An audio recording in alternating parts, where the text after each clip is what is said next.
Hey, what's up, family, and welcome to another edition of our weekly webinar. Every week, I try to get on here, we try to get here together to make sure that I'm giving you something that is valuable to helping you develop, build, and refine the systems in your church. If you don't know me already, my name is Henry, and I am the owner and founder of Simple Systems Consulting. We are a church consulting firm that really focuses on helping leaders grow the church without burning out their leaders and without using complicated marketing. When we talk about growth, sometimes we jump straight to the numerical, but we believe as a part of our philosophy that growth is really a multifaceted approach. We want people, number one, to grow spiritually. When we grow people spiritually, it tends to leak over and lean over into other things. We want to see the church, yes, grow numerically. We want to see the church grow financially so that you have more resources to impact more lives. All of those things for us to define growth. And so we want to help you excel at what God has called you to do. And so thank you for joining us. And we're excited to have you be a part. If you're watching us on one of our video platforms, whether that be YouTube or Facebook, two things you could do for me. Number one, go ahead and click like. Make sure that you click the like button, click the heart button, whatever it is. But go ahead and share this to your timeline. There is somebody else, somebody on your team, another church leader, somebody else who needs to hear this. And we've heard even here recently many leaders saying to us, hey, look, I'm not a pastor, but the stuff that I heard you talking about, it applied to my business and it's been a blessing to me. As a matter of fact, I had several conversations, even just this week, with people saying, hey, what's the business version of this? And so that's been really unique. So whoever you are, there's somebody on your timeline who'll be blessed by this. Take a moment and go ahead and click share. Also, if you want to get this presentation, I've made the entire slide deck available to you. All you got to do is text AI 2020 to the number on the screen. That's 877-660-2664. And when you text that number to the screen, that's on the screen, you're going to get a reply with a link for you to go in and access this entire slide deck so you can have it, you can work through it, you can walk through it all on your own. All right. So look, let's jump in. Let's get started. So this is week 4. For the last month, for the last 4 weeks, we've been reviewing this idea of the technology of gates. For those of you who maybe haven't heard this already, this technology of gates idea really was birthed from a conference that I spoke at earlier this month. And at that conference, my task was to talk about seeing the church in a new way and having a different approach to the church. And one of the things that I argue is that gates, the gates specifically of Jerusalem, help for us to paint a picture of how all these different things that happen in and around the life of the church come together to affect the totality of what's happening inside of the city. And so we talked about all these different gates, right? And so for us, I transposed the gates of Jerusalem to the gates of systems within the church. And one of the things that we really did and that we really talked about was just how they all matched up. So for example, as we started to walk through the different gates, we saw that there was one gate called the fish gate, right? And this fish gate is where they bring in the fish to process it before taking it to market, which in the church represents assimilation, right? How do we transition people from the outside to the inside of the church? And so we've been walking through that process, all right? And so You can go back and you can review. I'll do a quick review because we're going to talk about the final three systems or the final few systems there in that process. But you can go back to the book of Nehemiah and you can read some of this through that slide deck. All right. But let's just summarize what we've talked about. We talked about vision clarity, the importance of knowing what you're building, right? Of not just guessing as you go, but having a clear strategy and a clear plan for this is what the vision will look like when it comes to pass. Many times we miss celebratory moments because we haven't clearly enough marked the space at which celebration will happen. I remember many years ago as a young pastor, I used to boast about never taking a vacation or a sabbatical. And I was 26 years old, 27. I was really young. And then one day, one of my contemporaries, another pastor, said to me, he says, "Well, when do you get a vacation? When you die?" And I was like, I need to think about that, right? And I was boasting because I was like, you know what?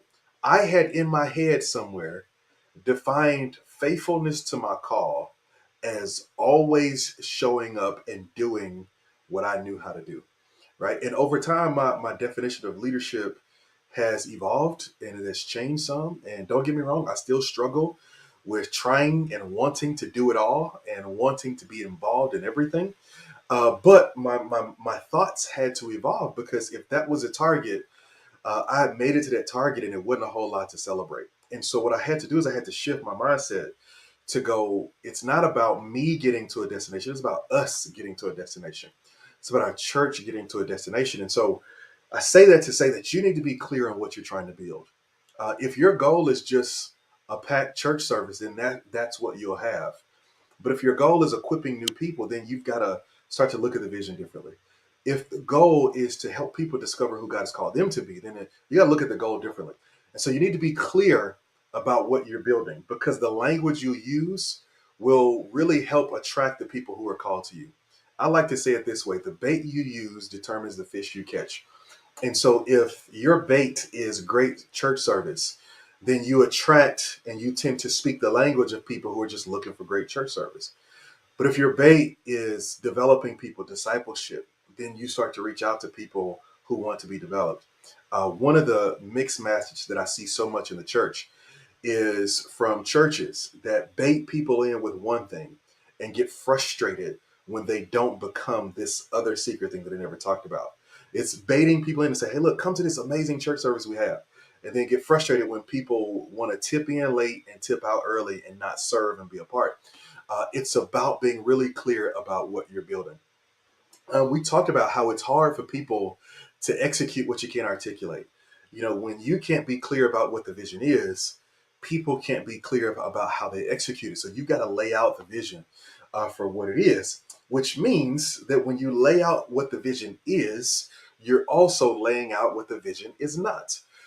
If I say that I want to be someone who is in the best shape of my life and I want to be as fit and as trim as I was in college, I am automatically saying no to some of the things I want to eat.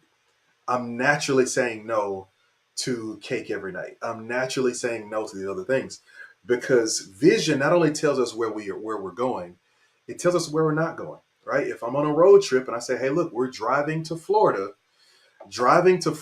automatically says that we're not driving to 49 other states. It eliminates all these other things. And that's one of the beauties of vision is that clear vision eliminates all of these would-be distractions because it really focuses you by making sure that your attention is moving in the right direction. And that's important because you're going to go through hard seasons as a leader. The people around you are going to go through hard seasons. They're going to go through seasons where stuff is happening in their families, in their marriages, in their lives, all these different things. And you need a reason strong enough to keep going. The human will is something else. I remember hearing and seeing the stories of people who were on their deathbed, but who somehow held on until a relative came from 5 states over to make it to their side before they passed away. The human will is something spectacular. And a part of that is when a person decides that a reason is strong enough, they can endure through so many different things. And so a part of this is seeing that clear vision teaches people why we do what we do. right? If we just teach people what to do, we create yes people. But if we teach them why we do it, now we're reproducing. And so you've got to make sure that you're really thinking through why we do what we do. And so when we talk about gates, we're talking about these transitional spaces that manage the going in and the coming out. They manage the security and the protection. They manage all those different things, right? I remember, when you hear childhood stories all the time, you see these castles, right? Everybody had a castle, right? In the childhood story. Well, in this castle, there was often a gate or a moat or a bridge or something like that. And the castle did a couple things. It was designed to keep intruders out, but it was also designed to keep the right people in. To that end, the design of a castle and the design of a prison sometimes aren't much different. The difference is the culture of the ones who are in charge. Oh my goodness. Lord, have mercy. Help me. A prison and a castle are not much different. The difference is the culture of the one who's in charge. A castle can become a prison, right? If that's the way it's led and that's the way it's managed. And so the point is this: is that you've got to understand that we want to see gates as divine defensive measures, right? We want to make sure that we're protecting the church from leaking, where people come in the front door and go out of the back. But we also want to make sure that we're protecting the people from the wiles of the enemy by developing them and raising them up in real time as a part of the church. And so we've got to make sure that we're minding the gap, right? So that we're paying attention to transitions, right? There's a space between where you are and where you're called to go, right? For the Israelites, that space was called the wilderness, and a lot of stuff got lost in the wilderness, right? This journey from Egypt to the promised land could have been a relatively short journey, but they could not mind the gap. Their faith wasn't strong enough to mind the gap, or many of them rather. And there were so many issues in there that they lost stuff, man. It breaks my heart. Sometimes we glaze over that story that they had to walk around this mountain for 40 years until the people with the bad attitudes died, right? Well, think about the people with the bad attitudes and the lack of faith as your family. Think about those as good people who are around you every day, but just who got lost in the gap, so beat up by what they had come out of that they were struggling to even imagine, right? They had been slaves for so long. They were struggling to figure out what it looks like to be in charge, right? And so they lost so many things in the gap. And I think about how many of those people were gifted. They spent their whole lives working for Pharaoh. They spent their whole lives doing all these other things that they could have done freely in the promised land, but the gap got them. And so we've got to mind the gap because gates cover gaps. Gates help us make sure that people aren't just falling along the wayside as we go. And so one of the ways that we do that, and to really help us see the importance of that focus, is by leaning into the divine patterns. One of the things that I see when I look at this idea of scripture, even when you go to the Great Commission, when Jesus gives us this mandate, he gives a church wide its mission statement and its marching orders. He makes some things very clear, and here's how I put that together: gather people, grow people, and send people to go.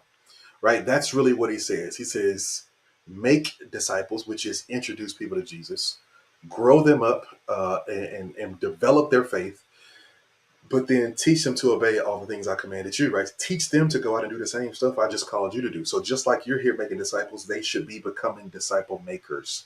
And that's important. The church is not just called to make disciples. We're called to make disciple makers, right? That's why Paul says to Timothy, take this truth that you have heard of us and entrust it to faithful men who entrusted to faithful men, who entrusted to faithful men. And so he's saying, hey, Timothy, I'll just pass something to you, right? So now what you need to do is you need to pass that thing to somebody else, but make sure they understand they're responsible to pass it to the next generation. And so a part of this divine pattern that we've talked about is God forms a thing and then he fills it. Right? He forms it, then he fills it. He creates the environment, he creates the atmosphere, he creates the space, and then he puts in that space things that will thrive there. And so here is the task for you, is that when we talk about systems, what we're trying to talk through, and I want to be clear about this. We don't approach this as though we got all the answers. Like, hey, here's exactly what you do. What we're saying is, here's a framework. Now you take this framework, let it spark some great conversation, and some great forward movement in what you do. And now you go and contextualize that to your team, right? And we love to give you some blueprints. A part of our program, what we do is I give you what we've seen work in the past and some things that are working for us, and we contextualize it for you.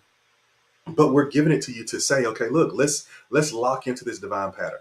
Let's form this environment. Let's form this atmosphere so that the people who can thrive here, that when they show up, we're ready for them. Sometimes we play that game of, hey, look, once the people show up, then we'll get ready.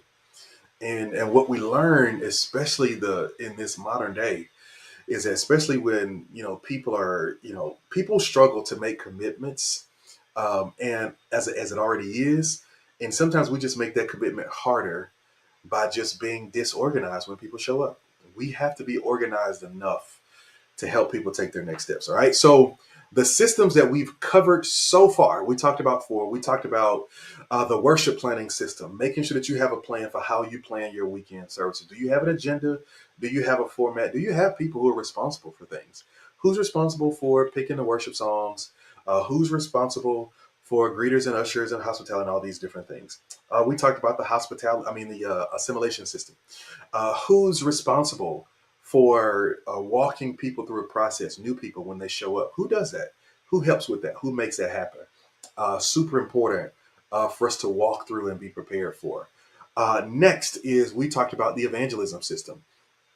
How are we going to intentionally reach new people and intentionally invite new people to be a part of the church?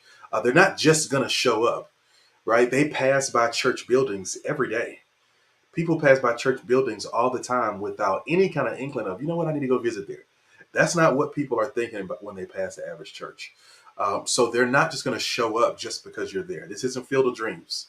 Just because you build it doesn't mean they will come, right? That's not the main thing. I would even argue to somebody, and I'm going to say this because I just feel it in my spirit. So I'm going to drop it on out there. Your building may not be the main reason that you aren't moving forward, that you aren't seeing new people. It's not, man. I can point to numerous places that don't have great buildings, and their church grew through a season where eventually maybe they got a facility, but that wasn't the main thing. It just wasn't. If I'm honest, the church plant that we grew for several years, we were in a storefront. we started out renting one suite of the storefront, and and then we rented out another suite so we could use it for children's ministry, and then we used another suite to use it for offices and meeting space. And but in between us was a hair shop. So there's a hair salon right here in our church right here, and that's just where we had church, and we only had like 12 parking spaces. So everybody else had to park a half a block or a whole block down the street, in a gravel parking lot, and women were scuffing up their heels and they were frustrated, and they started getting their husbands and boyfriends to drop them off. Then you go park and come back. And all of those issues that we had, and I used to think every day they're going to destroy us. It wasn't. God was doing something on the inside. And so, it's not that. But you do need to be prepared for how are you going to reach new people.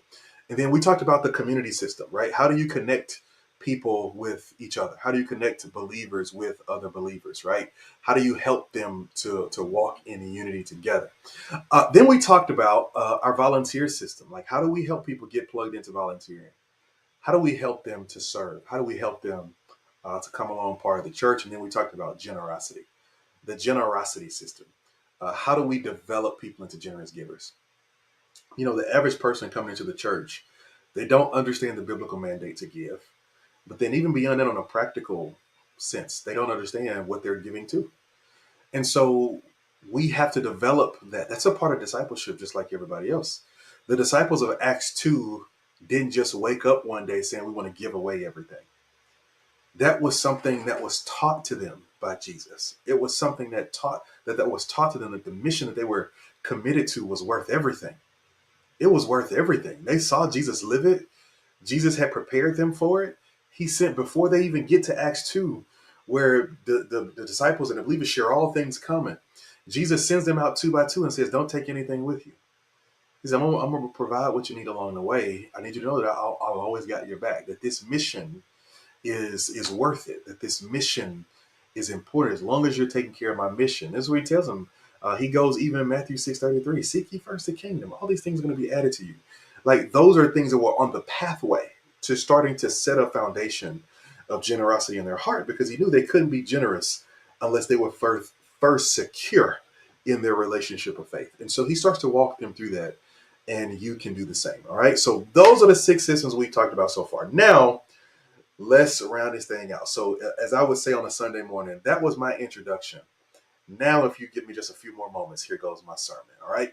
So, if you're watching this, go ahead, click share, tag somebody, add them to this. I'm about to get into the meat of what we're going to talk about today. So, today I'm going to give you the rundown on 4 systems, the 4 final systems we'll talk about. And then we'll close out. All right. And I'm excited about this. All right. So, number 7 is the next gate that we come to is what's called the Water Gate. And this Water Gate is a gate that led to the Gihon Spring, right? And for us, this gate comes alongside the Outreach Gate, right? Because that spring was a place of life. It was a place that meant something special to everybody. It meant something special to all of the people who were there. Even the people inside the city, yes, but even the people outside would have found um, great value from this spring, which is why we call it the outreach system. We believe that outreach is how we as a church inspire our community to believe in the mission of the church today. And so, what that means is that the church has a responsibility to go outside of its 4 walls and to make a difference in the lives of people who are around us. Here's the reality. A couple years ago, and I said a couple years ago, but this may be 20 years ago, a decade ago, it started to become popular for churches and leaders to see themselves as being international, and to see themselves as being leaders and people who are whose mission stretches far and wide, right? We even saw, and more recently, we've seen this kind of language of people taking the city, right? Taking their city, taking their unique town, whatever it is, and so on and so on. Well, here's a starting point. How do we become international if the people around us don't even know we exist? And I'm going to tell you a hard truth. And you can choose to not believe it. You can either argue with me on it. If you want to argue in the chat, just go ahead and drop in the chat and say, I don't believe that this is not true. Most churches, the vast majority of the people around them don't even know that they exist. They don't even know that they're there. I was working with a pastor who's a part of our fellowship just earlier this year. And we were looking at a facility because he had identified an area where he wanted to kind of plant a church. And we were going in to go out and just look at this area. And we went in this area and we saw a church. And I looked at the church and I was like, oh, well, this place looks available. Let's see if we can find out who owns it so we can call them and see about, we can buy it or whatever it is, so on and so on. Right. And so we're walking around the church and we're looking at it because on this particular day we went, the grass wasn't cut, um, and everything was just kind of like really dirty, dingy. Like it just looked abandoned. It looked like nobody was caring for it. The windows were dirty. It wasn't any parking around. It just looked like it had just been sitting. Well, so we went one day. We looked around. We talked about it. Whatever. We come back, maybe a week or two later, and there's somebody outside. And we're like, hey, you know who owns the church? She was like, yeah, we own it. I was like, oh, so y'all still having a church here? And she was like, yeah, we're still having a church here. Now, keep in mind, there was no sign. There was no any of this, right? And I'm sitting there and I'm going like, okay, I go to church all the time. And I came to this church on a day that wasn't a Sunday, right? Because keep in mind, most churches only operate on Sunday and maybe a Wednesday night, right? And so I go to this church and my assumption is, oh, it's abandoned. And here's what I'm telling you. That's just me looking at the building, right? But most people around our churches, they just don't know that they're there if we haven't gone out into the community. And so what we need to do is that we need to go into the community. Now, let me say this. I am a firm believer that outreach is not meant to be some kind of transaction, right? Let me be clear about this. Outreach is not a church growth transaction. Outreach, the primary goal of outreach is not if we give you stuff, you're going to come to church. Because I can tell you right now, 95% of people you give stuff away to will not come to church. They just won't. That's not how that works. Right? I don't care how many book bags you give away. I don't care how many food boxes you give away. I don't care about none of that. Like those people are not necessarily going to come to church because they're not connecting the two things. Right? Think about how weird that is. Right? Think about how weird that is. Like think about um I'm gonna use a secular example here, right? Because I know we church folks, but let's not act like, we don't understand life, right? So let's imagine you go to a party. You go to a party, say you're a single guy, and you see a young lady over there, and you say, "Man, she's really pretty." And you go over there and you buy her a drink, and you say, "Hey, look, here's a drink for you. I just wanted to, man, you just beautiful. I just wanted to buy you a drink." And she says, "Oh, thank you so much." She drinks her drink, she hanging out with her friends. Do you expect her to show up at your door the next day, even if you give her your card and your number? Do you expect her to just show up at your house or at your office like the next day? No. And the same is true for the church. Just because you do something nice for people doesn't mean they're gonna go, you know what? They gave me food. I better go over here. Because here's the reality. The stuff that most of the time we give away, other people are giving away too. In most cases, other people are giving away. And so here is why I'm saying this. This is what I think the reason for evangelism is. Number one, you need to teach the disciples in your church that we are called to be outward focused. We're called to care about what's happening with other people. We're called to serve other people with no strings attached because that's what God has done for us. But then number two, if there is a benefit to outreach, it is the connections you get to make with real people in your community. You can get to know the principal at your local schools. You can get to know your local fire chief or police chief. You can get to know real people doing real work in your city, in your town. You can get to know the head of the community association. You can get to know all of those different people and build relationships with them that really, really matter. And then thirdly, outreach. If you're speaking to anybody specifically about connecting with the church with outreach, you're speaking to people around your church who have the same heart as you, right? There are some people who are very successful in their lives and they're looking for a place where they can serve and help make a difference in the kingdom, but they're looking for other people who share the same heart as them. Well, in outreach, as you tell the story, you're saying to people, hey, look, this is what we're about, right? This is what we're about. Well, we're taking our resources and we're trying to make a difference in other people's lives. This is what we're about. We one of the things that our finance director for our church does that I really love is that about twice a year he grabs a group of people when we get ready to make the budget and about halfway through the budget year, and he sits down with them and shows them the budget, shows them where money is going, showing them where things are doing. And he says, "Hey, look, give me your thoughts. Does anything look out of place? Does anything look out of whack? How do these things look? What's happening? What's going on? What do you see?" Well, one of the pieces of feedback that came out of that panel of I think 5 people this year is they said we're giving to way more stuff than we talk about. Because we've got about 5 mission partners that we support on a monthly basis, right? We support these other organizations, and we give, not only do we send them money and we give them tangible resources every month, but we also partner with them for events throughout the year. And we go and we don't take over the event, we just go serve in whatever capacity they ask us, right? The local elementary school says, hey, and COVID parent with his parent, COVID thing, parent can't come into the school on the first days of school. So we've got young kids, it's their first time here. We need volunteers to just who we can vet, who we can, walk through COVID protocols. And then they just walk the kids to school. So open the door, let kids out of the door, walk them to their class. All right, cool, let's do it. And we go and we serve. And not a single time have we gone with our own motive. We didn't go with flyers. We didn't go with our T-shirts.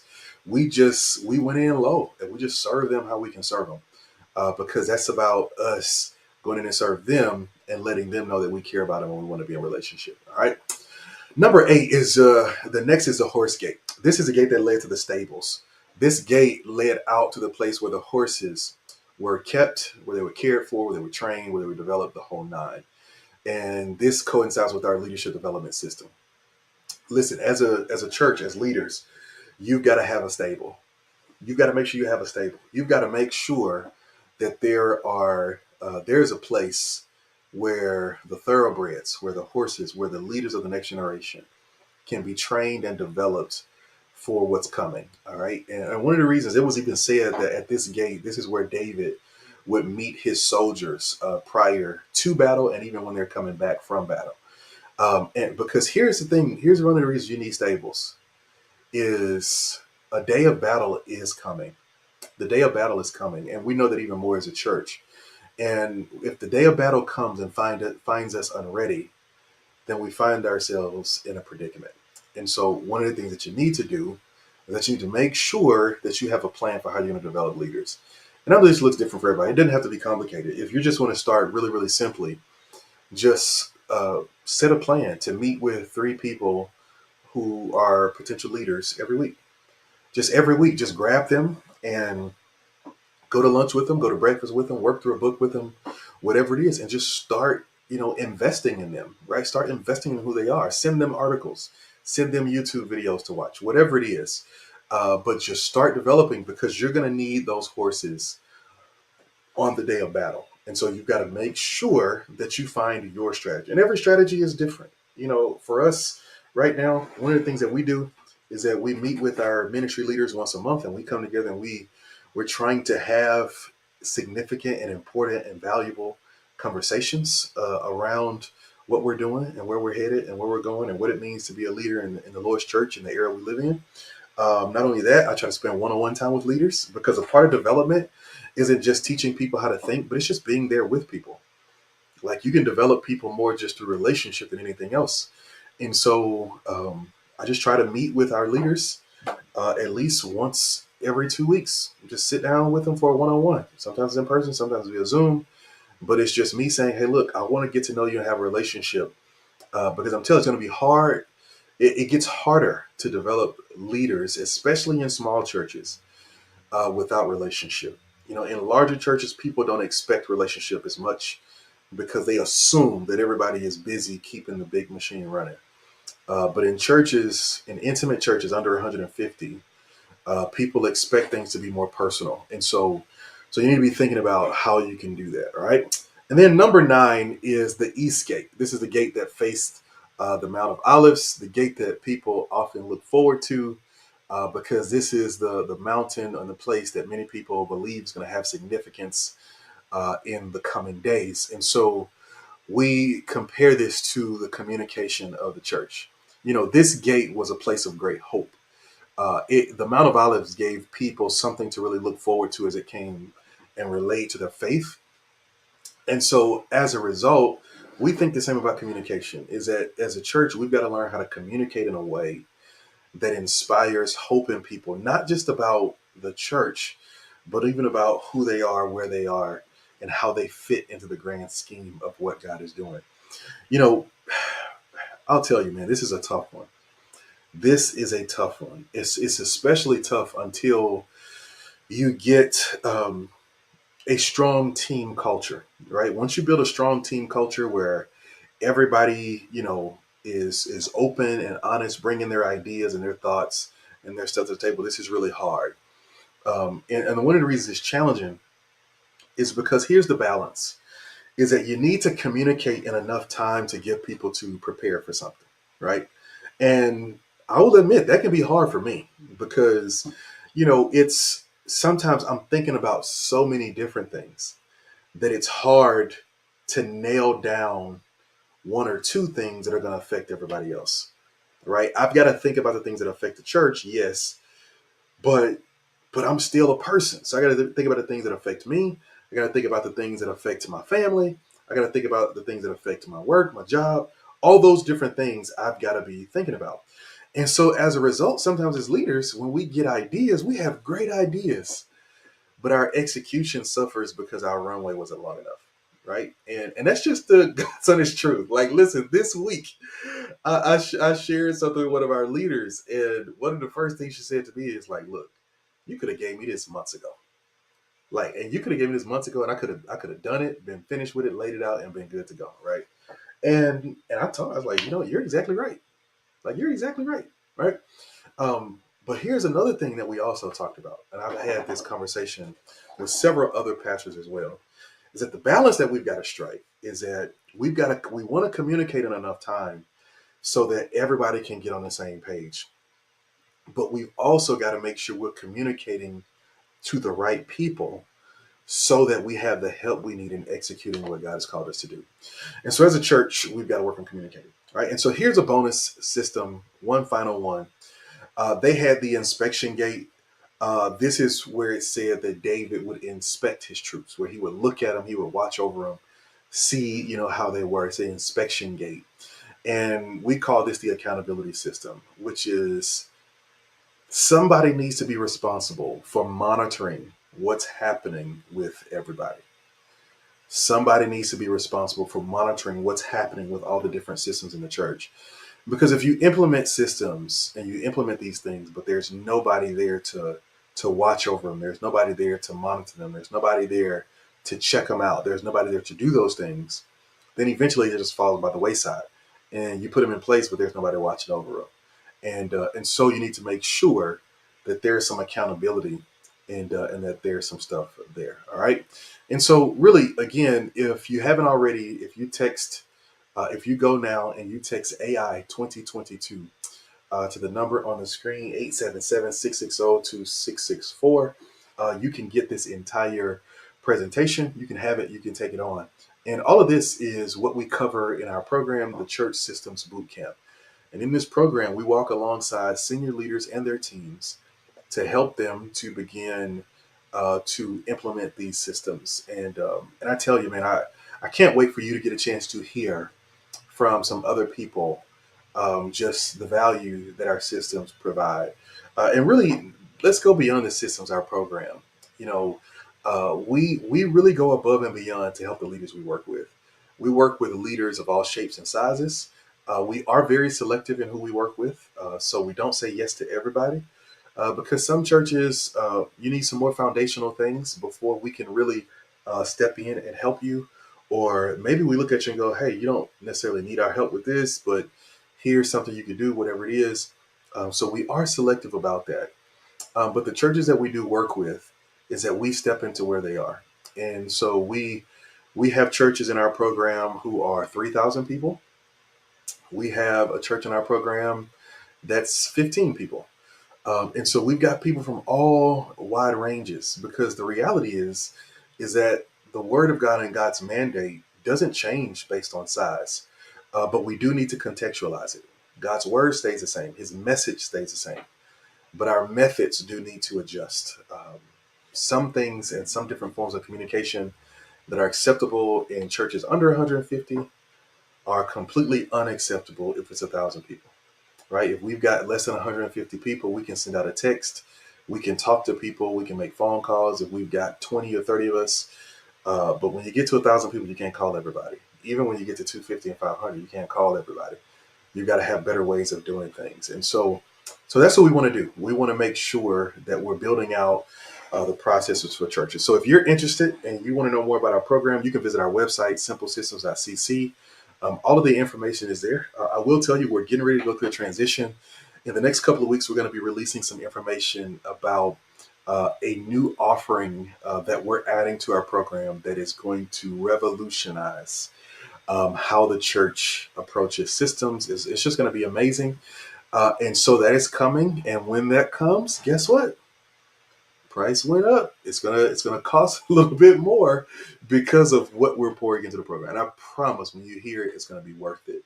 But here's the beauty: everyone who's in our program before we launch that new component, they're gonna be grandfathered into that program, and so they'll get all of the things that we're doing. They'll get it as a add-on and a part of their current subscription. They won't have to go back in there and repurchase a separate thing. So if you're interested, go ahead and plug that in. Well, listen, these 4 weeks have been amazing. We've been talking about the technology of gates. And I want to leave you with this encouragement. I want to challenge you, whatever role you're in, start the conversation about systems in the church, right? I hope you're praying. I hope you're committing some significant time, or you've got a team of people who are helping to pray for the church and about the community that the church is in. I hope that you are really doing your best to stay true to the word of God and to preach his gospel and his truth in the way that he intended. I hope you're doing all of those things. because a system is not a cure all and a fix all, but it will help you manage what God has put in your hand and what He's entrusted you with. And so I want to encourage you, start right now having a conversation about systems in your church and your church culture. And if we can help any way, you know how to get to us. You can reach out to us here. You can reach out to us there, wherever you want.